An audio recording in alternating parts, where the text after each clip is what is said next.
Hi guys, welcome to Richard Cabile YouTube channel, and to this video, I will teach you how to change ringtone in SIM2 on itel S15 mobile phone. And okay guys, but before we start, kindly subscribe to my YouTube channel by pressing subscribe button and the bell to notify you if I have new videos. Okay guys, let's start.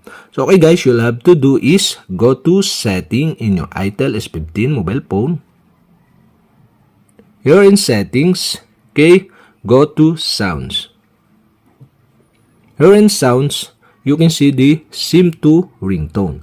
And the SIM2 ringtone is set into dynamic. You can change this by tap the SIM2 ringtone.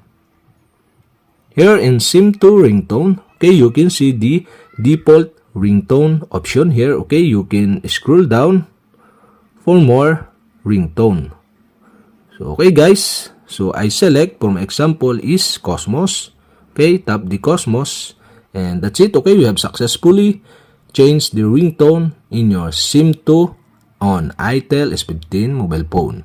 But you can select the ringtone through your device by tap the more ringtone button here on the top.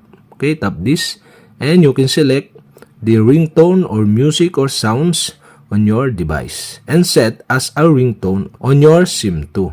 And okay guys, but I select the ringtone on the default ringtone on my itel S15 mobile phone. And okay guys, so go back and that's it. Okay, we have successfully changed the SIM2 ringtone on my itel S15 mobile phone. And okay guys, if you have a question, kindly comment below.